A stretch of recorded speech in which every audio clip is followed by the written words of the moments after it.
सरस्वत्यै नमः। ओम श्री गुरुभ्यो नमः। समस्त जन कल्याणे निरतं करुणामयं नमामि चिन्मयं देवं सद्गुरुं ब्रह्मविद्वरं। नीलाम्बुजश्यामलकोमलाङ्गं सीतासमारोपितवामभागं पाणौ महासायकचारुचापं नमामि रामं रघुवंशनाथम्। अतुलितबलधामं हेमशैलाभदेहं धनुजवनकृशानुं ज्ञानिनामग्रगण्यं सकलगुणनिधानं वानराणामधीशं रघुपतिप्रियभक्तं वातजातं नमामि। अरण्यकांड में हम लोग संत के लक्षण इस विषय पर चर्चा कर रहे हैं। भगवान संतों के बारे में बताते हैं और कहते हैं कि संत जो है वह सद्गुणों से भरे हुए हैं, सद्गुण ही जिनके आभूषण है। हम लोग अपने आप को सजाते हैं अलंकारों से, आभूषणों से, लेकिन संतों का जीवन सुशोभित होता है गुणों के द्वारा। और वास्तव में देखा जाए तो व्यक्ति की शोभा सद्गुणों से ही होती है। आभूषणों से जो शोभा होती है वो तो उधार की शोभा है, वो तो अनात्म वस्तु की शोभा है। अलंकार सुंदर है, उससे हमारे में कोई सुंदरता नहीं आती है। तो संत के लक्षण रघुवीरा कहु नाथ भव भंजन भीरा। जब भगवान से पूछा नारद जी ने कि आप संतों के बारे में विस्तार से बताइए, तो भगवान एक एक गुण को दिखाते हैं। जैसे हम देखते हैं भगवत गीता में 12वें अध्याय में गुण है भक्तों के। रामचरितमानस में भी संतों के लक्षण उत्तरकांड में भी आए हैं, जहां भरत जी प्रभु रामचंद्र से पूछते हैं। बड़ा सुंदर वर्णन है, बड़े संकोच से वो पूछते हैं। वास्तव में वो पूछते नहीं है, हनुमान जी के द्वारा वो अपना प्रश्न सामने रखते हैं। हनुमान जी कहते हैं कि भरत जी संतों के बारे में जानना चाहते हैं लेकिन थोड़े संकोच कर रहे हैं, तो आप विस्तार से बताइए। तो भगवान ने वहां वर्णन किया है। यहां पर भी हम लोगों ने देखे कुछ गुण। अचला किंचन सुचि सुख दामा, पिछले प्रवचन में देखा हमने। अमित बोध अनीह मित भोगी, अमित बोध अनीह मित भोगी, सत्य सार कवि कोविद जोगी, सावधान मानद मदहीन, धीर धर्म गति परम प्रवीणा, धीर धर्म गति परम प्रवीणा।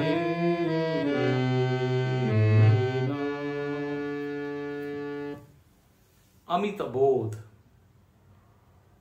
जो तेजस्वी ज्ञान से संपन्न है, जिनके ज्ञान की कोई सीमा नहीं। पिछली बार हम लोगों ने इसके ऊपर चर्चा की है। अनीह, कामनाएं जिनके भीतर शांत हो गई है। निरिंदन इव अनलह, जैसे अग्नि में यदि ईंधन न डाला जाए तो बूझ जाती है, शांत हो जाती है। ऐसे ही संतों का मन है। आपूर्यमाणम अचल प्रतिष्ठम समुद्रमाप प्रविशन्ति तद्वत् कामायम प्रविशन्ति सर्वे। गीता में दूसरे अध्याय में भगवान वर्णन करते हैं, बोले जो ज्ञानी होता है, ज्ञानी संत, उसका मन समुद्र की तरह व्यापक, समुद्र में इतनी नदियां आती है लेकिन वो अपने मस्ती में झूमता है। वो नदियां आती है, उसमें विलीन हो जाती है, एक रूप हो जाती है, उसको वो डिस्टर्ब नहीं करती। ऐसे ये कामनाएं ज्ञानी के मन में विलीन हो जाती है। ज्ञानी अपने आनंद में झूम रहा है, मुझे मेरी मस्ती कहाँ लेके आई, जहां मेरे अपने सिवा कुछ नहीं। तो ऐसी स्थिति में ये कामनाएं कुछ भी विक्षेप उत्पन्न नहीं करती। अनीह मित भोगी, अगला लक्षण संत का बताया मित भोगी। मित मतलब सीमित,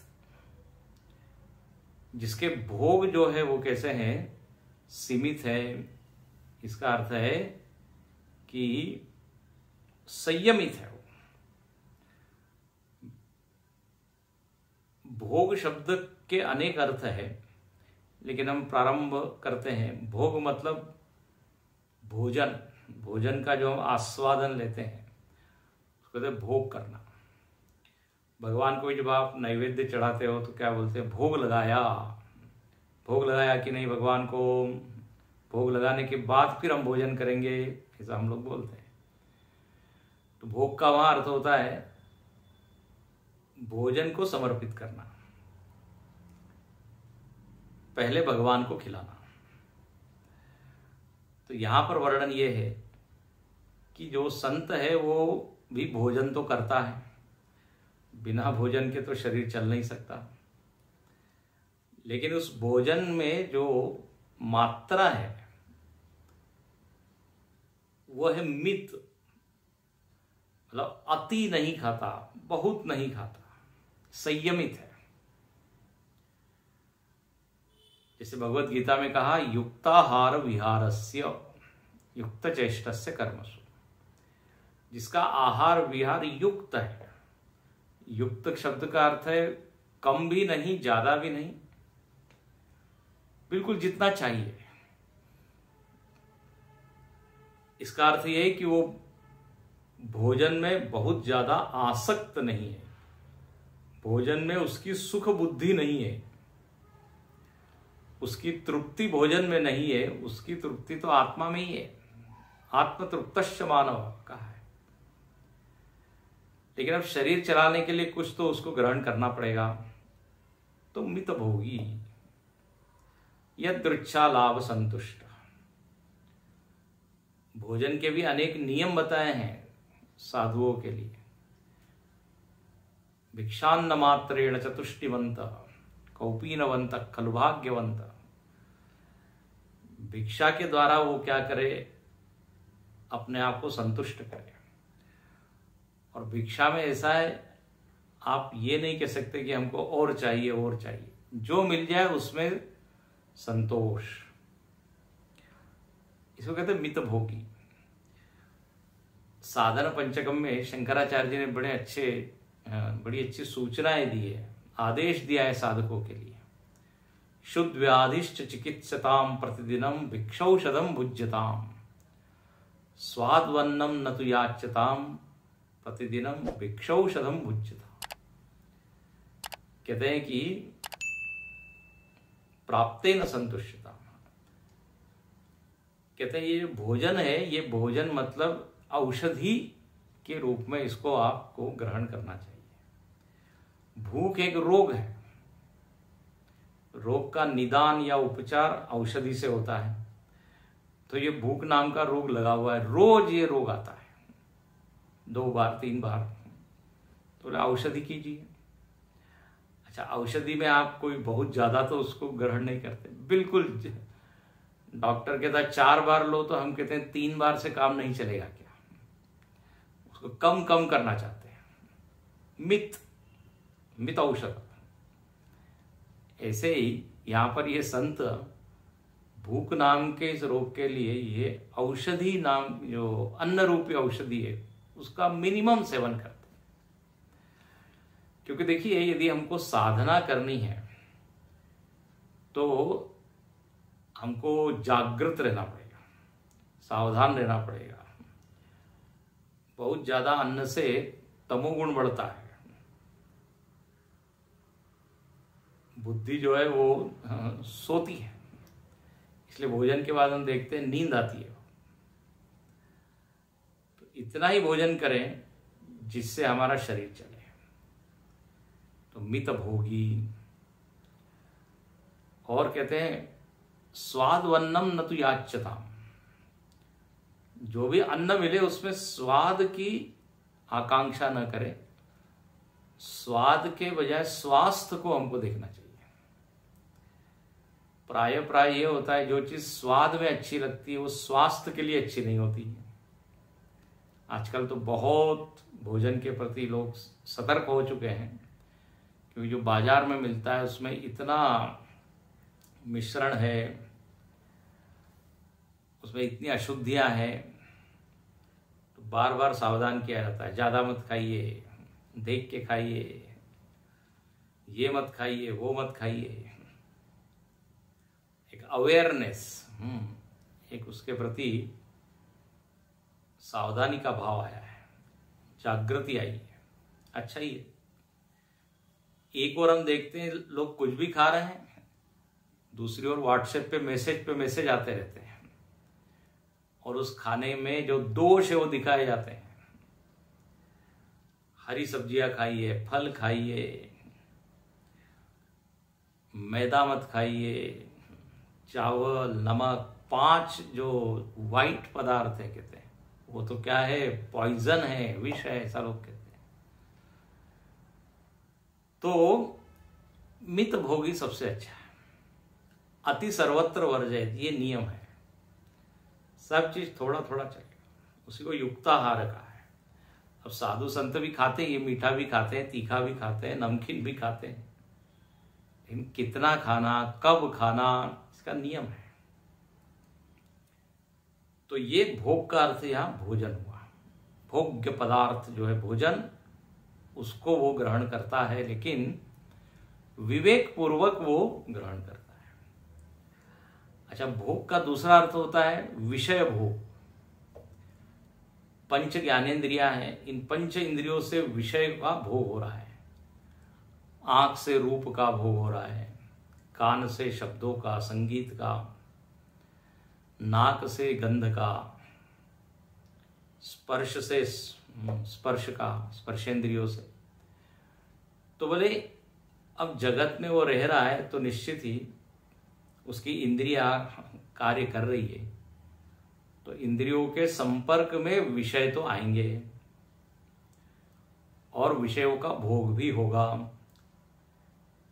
लेकिन संत और असंत में फर्क यही है कि लाइन क्या है, एक बीच की रेखा होनी चाहिए। कितना देखे, कितना सुने, कितना खाए, कितना सूंघे। हाँ, आपको कई बार हम बता चुके हैं, विवेक चूड़ामणि में 5 प्राणियों के स्वभाव का वर्णन है। एक एक प्राणी एक एक विषय में इतना डूब जाता है उसको भोगने में कि भूल ही जाता है और मर जाता है, अपना पतन कर लेता है। ये जो पतंगे होते हैं वो रूप के ओर इतने आसक्त होते हैं, उसका भोग करना चाह रहा है रूप का, और वो दीप शिखा, दीप में वो गिर के मर जाता है। मछली जो है रसना के कारण मारी जाती है।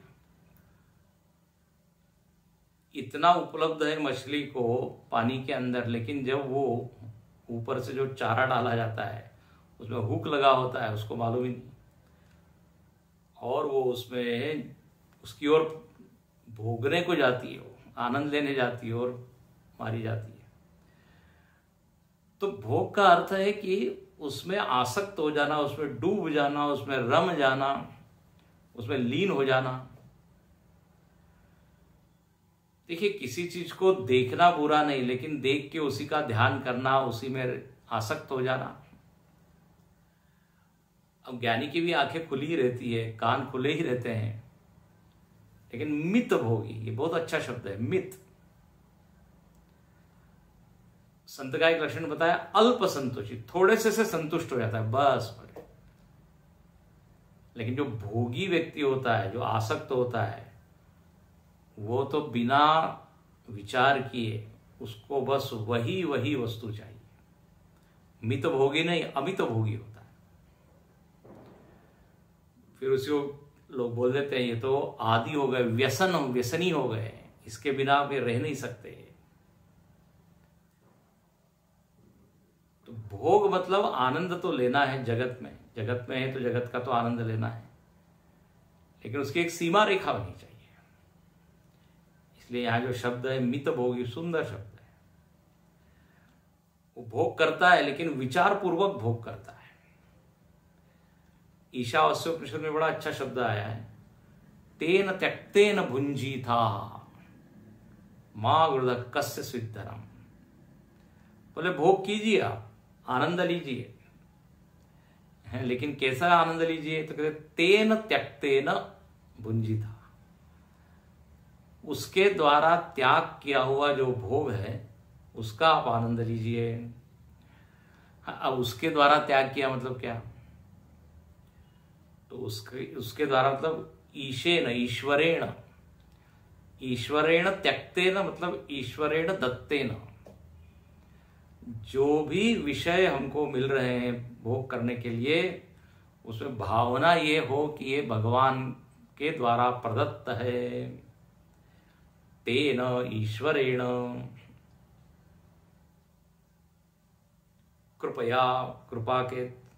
कृपा से उन्होंने क्या दिया है ये।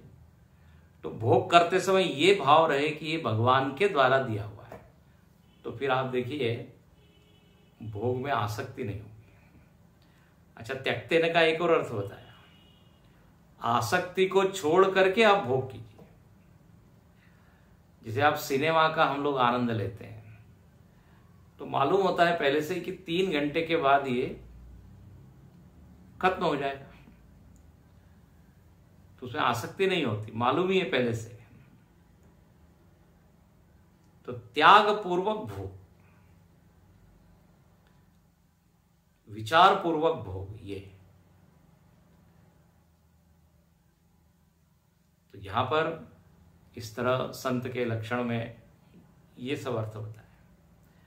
तो अमित बोध अनीहमित भोगी, इसलिए लिखते हैं योग रतो वा भोग रतो वा। गीता में लिखते हैं कि वो भोग भी करता है, ऐसा नहीं कि आंख बंद करके कान में रुई डाल के बैठा हुआ है एक अंधेरे गुफा में, और जगत आएगा तो बस मेरा तो पतन हो जाएगा। ये संत का अर्थ कोई कायर व्यक्ति नहीं कि जो दुनिया से भाग रहा है। ऐसा संतत्व तो क्या काम का, ऐसी विरक्ति या वैराग्य क्या काम का। विरक्त तो जो वो है जो सब में रह के सबसे असंग। मुनिर्न व्यामोह भजति गुरुदीक्षा क्षततमः पुरे पौरान पश्यन्। जीवन मुक्तानंद लहरी शंकराचार्य जी लिखते हैं उसमें, बोले वो नगर में भी घूमता है, स्त्री पुरुष सबको देखता है, लेकिन न व्यामोह। ये तो ऐसा ये संत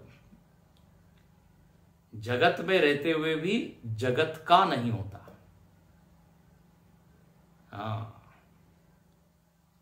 he doesn't belong to world, he lives in the world, लेकिन जगत का वो नहीं हो जाता, जगत में डूब नहीं जाता। अच्छा, आगे बताते हैं, सत्य सार कवि कोविद जोगी। बोले सत्य सार, सत्य सार का मतलब है सत्यनिष्ठ। इसका प्रेम किससे है? सत्य से। तो ये संत जो है वो, संत शब्द का एक अर्थ भी बताते हैं, जो सत सत सत से भरा है, सत का अनेक वचन, बहुवचन क्या है? संत, ऐसा लोग बोलते हैं। सत शब्द चलता है ना, सन संतौ संतः, एक वचन, द्विवचन, बहुवचन।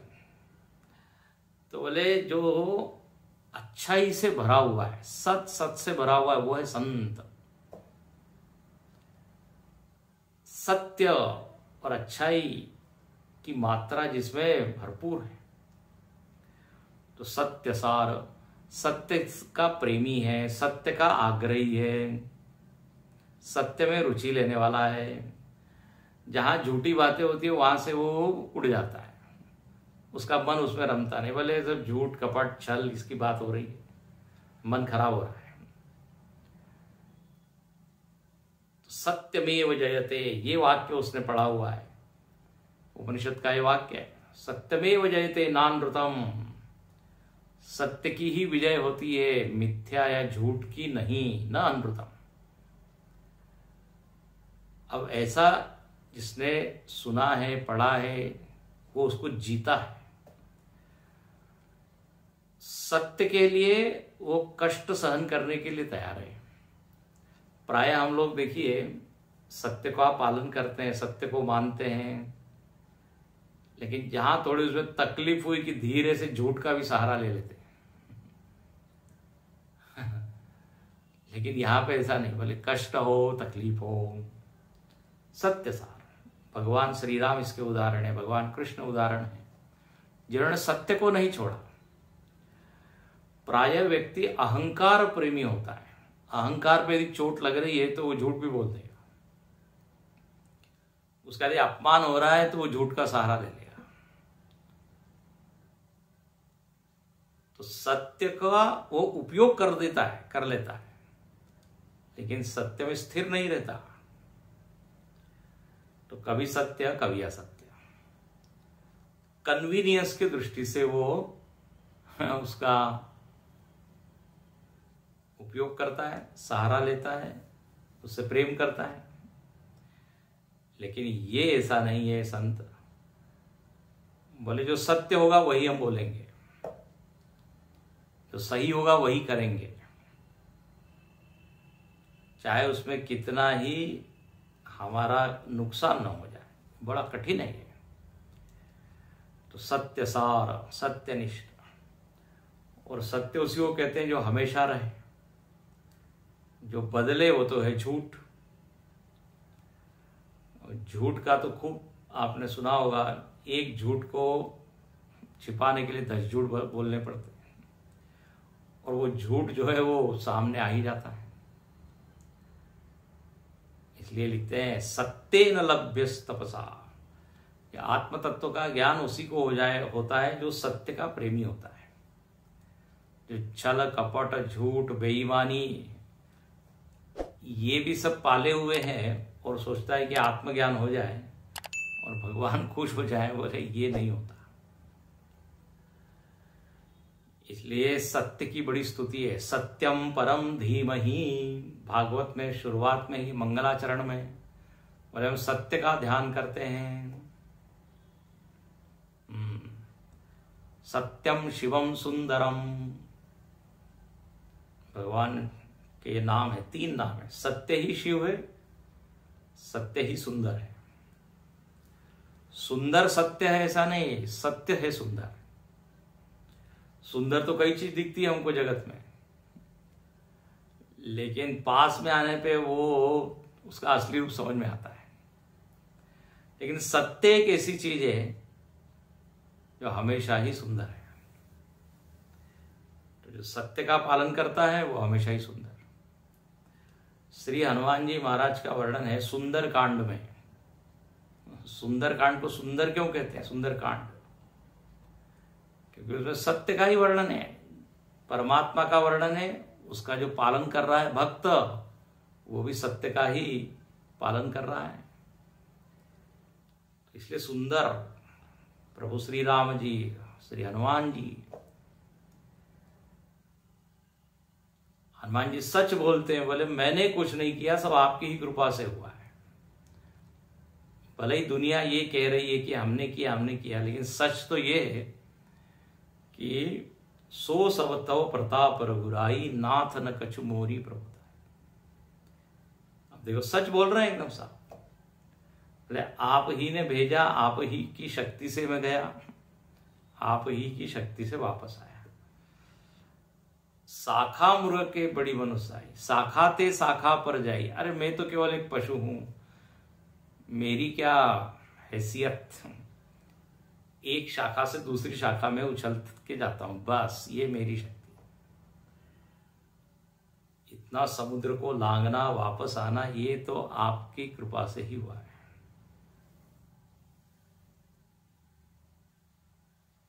तो यहां पर सत्य का देखिए वर्णन है, और जो संत है वो इस सत्य को जीता है, बोलता नहीं है केवल। कहते ना सत्यम वद धर्मम चर, सत्य को बोलो। पहला लेवल क्या है, तो बोले पहले कम से कम बोलना तो सीखिए सच, फिर धीरे धीरे जीवन में सत्य आचरण भी आएगा। तो यहां पर इस तरह ये सत्य का प्रेमी है ये बताया। अगला लक्षण है कवि कोविद जोगी। ये संत कैसा है, बोले कवि है। अब कवि शब्द का शाब्दिक अर्थ क्या है, खूब कविताएं सुनाता है, कवित्व जिसमें है। हाँ, कवित्व होना एक कला है, एक आर्ट है, पोएट्री। तो यहां कवि का अर्थ केवल कवित्व, काव्य जो कर सके उसको संत कहते हैं, ऐसा नहीं। अनेक संत है जो काव्य नहीं करते। शबरी माता, हाँ पीछे अभी हमने देखा, वो कहती है कि मैं स्तुति आपकी कैसे करूं, अधमते अधम अधम आती नारी। मैं कुछ स्तुति जानती नहीं, कविता जानती नहीं, लेकिन देखिए संत है कि नहीं, वो केवट को कहा कोई कविता आती है। तो यहां कवि का अर्थ जो कविताएं करे वो नहीं है। हाँ, हो सकता है कोई संत लोग कविता करे, लेकिन ये मुख्य लक्षण नहीं है, मुख्य अर्थ नहीं है कवि। अपने यहां देखिए बड़े बड़े ऋषि लोग बहुत बड़े कवि हुए। वेद व्यास जी, महर्षि वाल्मीकि आदि कवि कहलाते हैं। महाभारत महाकाव्य है, व्यास जी बहुत बड़े कवि हैं, उनमें कवि गुण है, कवि का गुण। लेकिन संस्कृत में कवि का जो दूसरा अर्थ है वो है दूरदर्शी, क्रांतदर्शी। जो बहुत गहराई से सोच लेता है उसको कहते हैं कवि। बहुत दूर की सोच लेता है वो है कवि। सामान्य व्यक्ति जो नहीं सोच पाता वो कवि सोच लेता है। तो कवि का अर्थ है विद्वान, बुद्धिमान। इसलिए गीता में शब्द कई बार आता है कवयोप्यत्र मोहिता। कर्म के बारे में भगवान कृष्ण वहां बताते हैं कि ये कर्म बड़ा गहन विषय है, बड़े बड़े विद्वान लोग इसके बारे में मोहित हो जाते हैं, पंडित लोग। तो वहां कवि शब्द आया है। कवि का अर्थ है विद्वान, पंडित, जिन्होंने शास्त्र पढ़े वो भी मोहित हो जाते हैं। अच्छा, कवि, ये कवि शब्द का अर्थ भगवान भी होता है। कविम पुराणम अनुशासितारम अणोरणीयान समनुस्मरेत्य सर्वस्य धाताम अचिंत्य रूपम। 8वें अध्याय में आता है कवि। बोले योगी लोग ध्यान करते हैं भगवान का, और वहां भगवान का नाम क्या दिया, कवि। कविर मनीषी परिभू स्वयंभू, ईशावास्योपनिषद में भी आता है कवि। आत्मा का नाम है, परमात्मा का नाम है। तो जिसकी दृष्टि बहुत दूर तक है, क्रांतदर्शी, उसको कहते हैं कवि। तो संत भी जो है वो सामान्य दृष्टि वाला नहीं होता, सामान्य बुद्धि वाला नहीं होता। हाँ, उसकी तो तीसरा क्या नेत्र, तीसरी आंख खुली हुई होती है, बहुत दूर देखता है कवि। इसलिए कहते हैं ना, जो एक वाक्य है हिंदी में, जहां न पहुंचे रवि वहां पहुंचे कवि। और एक और वाक्य उसमें जोड़ दिया कि जहां न पहुंचे कवि वहां पहुंचे अनुभवी। ये जो कविता करने वाले लोग हैं वो ठीक है, शब्दों की कला उनको मालूम है, वो कविता कर सकते हैं, लेकिन कवि से भी बड़ा कौन? तो बोले अनुभवी, जो केवल शब्द का ही ज्ञाता नहीं लेकिन वो जीता है, ज्ञान को जीने वाला, वो बोले अनुभवी। तो यह बड़ा सुंदर है कि वो सत्यसार कवि कोविद। अच्छा, ये रामचरितमानस में कवि कोविद ये दोनों शब्द प्राय साथ में आते हैं। जैसे मुद मंगल, ये दो शब्द गोस्वामी जी हमेशा साथ में प्रयोग करते हैं। मुद मंगलमय संत समाजू, तो मुद का अर्थ होता है आनंद, मंगल का अर्थ होता है शुभ, तो आनंद मंगल में जो है वह संत, तो मुद मंगल। ऐसे ही यहां पर कवि और कोविद ये भी कई बार दोनों साथ में है। तो कवि का अर्थ अभी हमने देखा विद्वान पंडित, कोविद का भी लगभग वही अर्थ होता है, लेकिन थोड़ा और उसको सूक्ष्म कर दें तो बोले को का अर्थ होता है वेद। ध्यान से सुनिए, को हो वेद, को मतलब वेद, और तम जानाति वेत्ति इति कोविदः, कोविद बोले जो वेद को जानता है उसको कहते हैं कोविद। वेदाभ्यासी भवेत विप्र, कहते ना विप्र कौन है? तो बोले जो वेद को पढ़ता है। तो संत कौन है? जो वेद का ज्ञाता है, जिसने अपने सद्गुरु से क्या वेद के मंत्र सुने हैं, उस पर मनन किया है, इसलिए वो कोविद है। मैंने पीछे कई बार ये बात बताई है कि जब ये कोरोना काल था, कोविड चल रहा था, कोविड, तो उस समय सब लोग घर में बैठ के प्रवचन सुनते थे ऑनलाइन, एक एक दिन में 7-7 प्रवचन, 8-8 प्रवचन। अब इसके कारण वो काफी ज्ञानी हो गए। तो मजाक में हमने कहा ये कोविड के कारण सब लोग कोविद हो गए क्योंकि और दूसरा तो कुछ काम कर नहीं सकते, सुन रहे हैं, तो कोविद हो गए। तो ये संत कैसे हैं? तो बोले जो ज्ञानी है, मूढ़ नहीं है। सत्यसार कवि कोविद जोगी, अंतिम लक्षण है इस पंक्ति में जोगी। जोगी का अर्थ है कि योगी। इस रामचरितमानस में य का उच्चारण नहीं है, य की जगह क्या है? ज, यज्ञ नहीं, यज्ञ। तो यहां पर लिखते हैं जोगी, जोगी मतलब योगी। अब योगी का अर्थ क्या है? अब ये शब्द तो इतना व्यापक हो गया है। योगी मतलब जो योग करे। अब योग शब्द के इतने अर्थ है। हालांकि जो मूल धातु है योग शब्द में वो है युज, और युज धातु का अर्थ होता है जुड़ना। तो जिस भी साधना के द्वारा हम अपने आप को परमात्मा से जोड़ रहे हैं, अपने मन को भगवान के साथ युक्त कर रहे हैं, वो सारी साधना योग कहलाती है। मुख्य लक्षण योग का यही है कि चित्त जो है वो चैतन्य से जुड़े। अब कर्म कर रहे हैं और कर्म करते वक्त यदि भगवान से हम जुड़े हुए हैं तो वो योग हो गया, कर्म योग। भजन कीर्तन पूजा करते समय हमारा मन यदि भगवान से जुड़ गया तो हम हो गए भक्त, भक्ति योग हो गया वो। और हम भगवान का विचार करते करते भगवान से एक रूप हो गए, हो गया ज्ञान योग। ध्यान करते करते भगवान से जुड़ गए, ध्यान योग। हर क्रिया योग बन सकती है। योग मतलब केवल योगासन ही नहीं, प्राणायाम कर रहे हैं और भगवान का ध्यान कर रहे हैं तो प्राणायाम योग। वॉक कर रहे हैं, सैर कर रहे हैं और मन में जप चल रहा है, वो भी हो गया योग। भोजन कर रहे हैं, भोजन करते समय भगवान का ध्यान करते हुए कि भगवान आपने कृपा की है, भोजन मिला है, इस भोजन से जो शक्ति मिलेगी उससे मैं आपकी सेवा करूंगा। तो भोजन करना भी क्या हो गया? योग।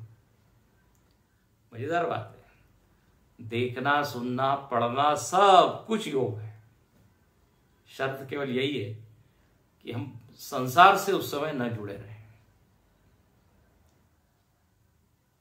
तो भगवान कहते हैं ये संत लोग नित्य योगी है। गीता में बार बार शब्द आता है नित्य योगी। ऐसा कोई क्षण नहीं जब भगवान को भूल गए हैं या विस्मरण हो गया हो। तो इसलिए यहाँ लिखते हैं योगी, और योगी का अर्थ है बड़ी गहरी साधना करते हैं, तपश्चर्या कर रहे हैं, तप कर रहे हैं। कबीरदास जी कहते हैं युगन युगन हम योगी, बोले हम युगों से योगी हैं, कई जन्मों से हम साधना कर रहे हैं। और गीता के 6ठे अध्याय को आप देखें तो इतनी बार ये योगी शब्द आया है। योगी युंजीत सततम। योगी क्या है? सतत युंजीत, अपने मन को जोड़े रखता है। जैसे हमारा मन सतत संसार से जुड़ा रहता है, एक क्षण भी अलग नहीं होता। तुलसीदास जी ने विनय पत्रिका में वर्णन किया, जैसे पानी से सतत जुड़ी रहती है वो मछली, एक क्षण भी उससे विलग नहीं होती। बोले ऐसा ही हमारा मन है, संसार रूपी सागर में सतत जुड़ा हुआ है, उसी में तैर रहा है, उसी में स्नान कर रहा है, उसी में घूम रहा है, उसी में विचरण कर रहा है।